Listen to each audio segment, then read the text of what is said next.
Good morning, everyone. Today is Sunday, and I'm going to visit an astronomical museum along with some other places.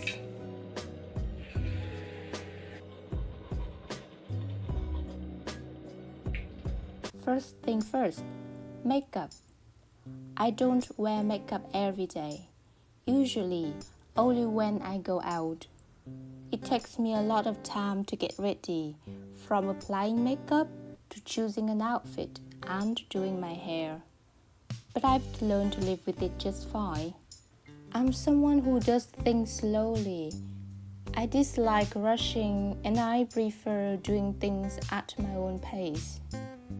Plus, I really enjoyed the process of doing makeup and getting ready to go out. Since I only do my makeup when I go out, the experience feels even more special.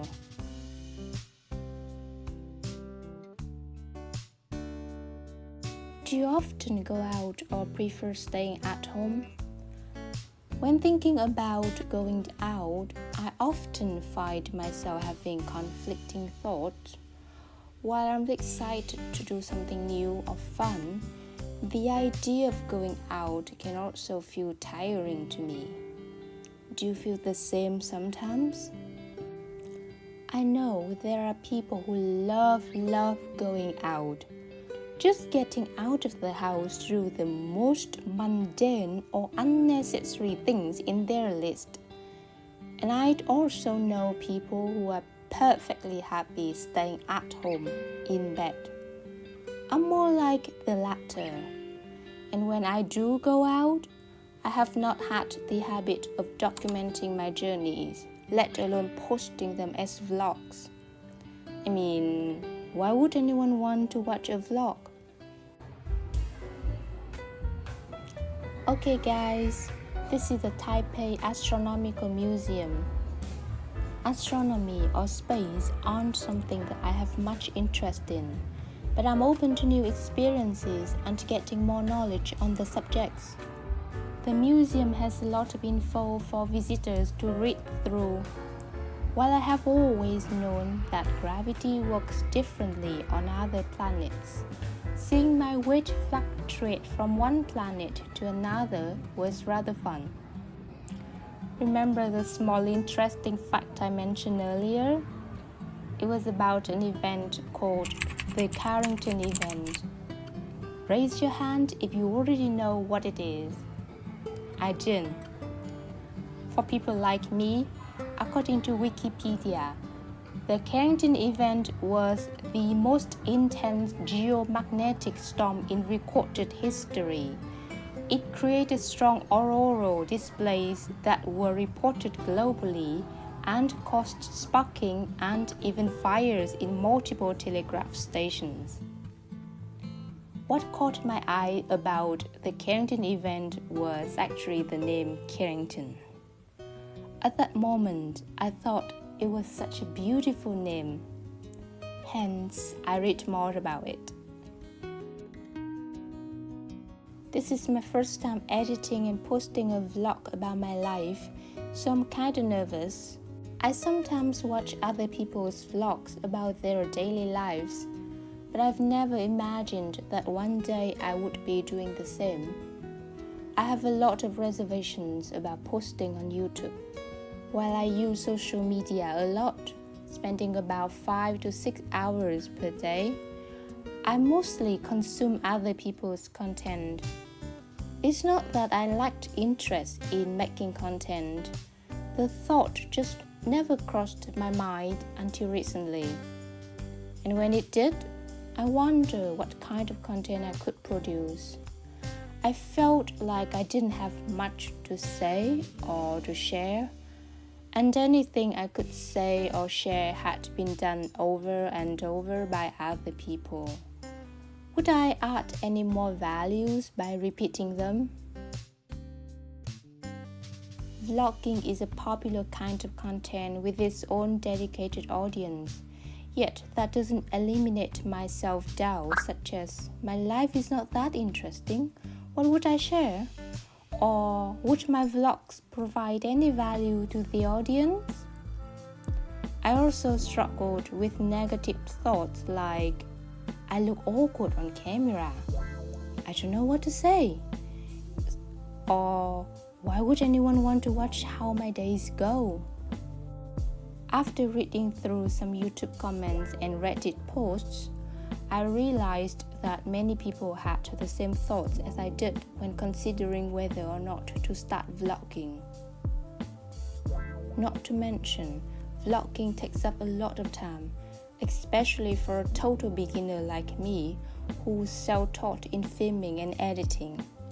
I wondered if all of those hours would end up being a waste or lead to nothing. Is vlogging even relevant anymore? Because the museum was magnificent with lots of exhibits to see, by the end of the trip, I was utterly hungry and couldn't wait for dinner.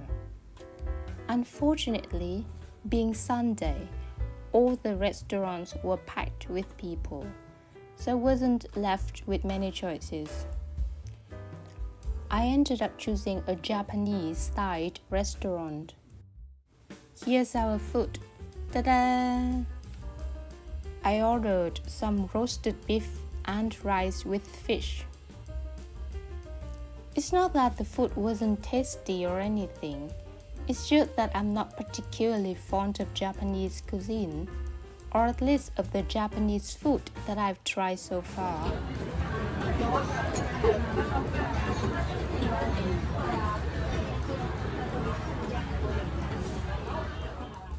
Have you ever found yourself in a situation where after dinner it was too early to go home, yet you had no plans for what to do next?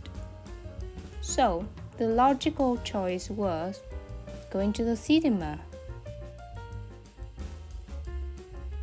Before making this vlog, I read comments where people say they watch vlogs to see how others live their lives. But I feel like there should be more than that. I'd like to understand the deeper reason why watching someone's vlogs helps you and provides you with values.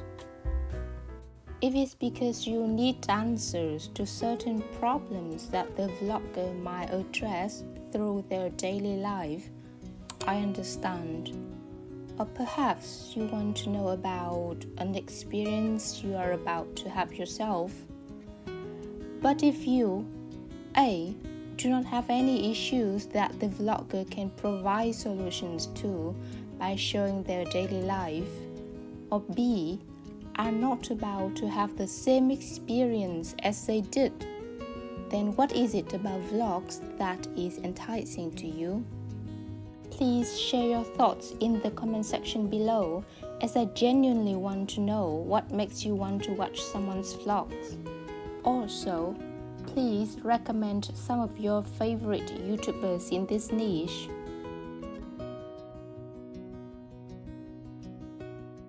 Most of us would prefer our videos to gain more views, so I did some research to try to make my vlogs more appealing to watch and found conflicting scenarios. Some YouTubers got hundreds of thousands of views, while others struggle to reach even 200 or 500 views. I looked at successful YouTubers with lots of views and read their audience comments about what types of vlogs they enjoyed watching. The general consensus was that people wanted vlogs that were informative, had engaging storytelling, where there's a clear journey from start to finish, rather than just a series of events like I do this and then I do that. However, I also noticed that some popular YouTubers followed this exact format of I do this and then I do that, simply showing their daily activities without much storytelling, yet still got a lot of views. That was so contradicting to what I read about people's thoughts on vlogs. I think it could be their personal charisma, or perhaps their years of experience in content creation.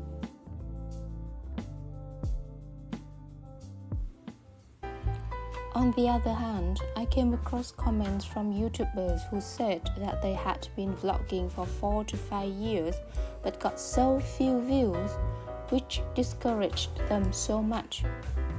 I felt disheartened for them. I think if you just do YouTube because you like doing it and you don't care about growth, then it's absolutely fine to not get many views. But for a lot of people, they would love to see their vlogs get more views. Despite not seeing much growth, they keep on going. I truly admire their perseverance.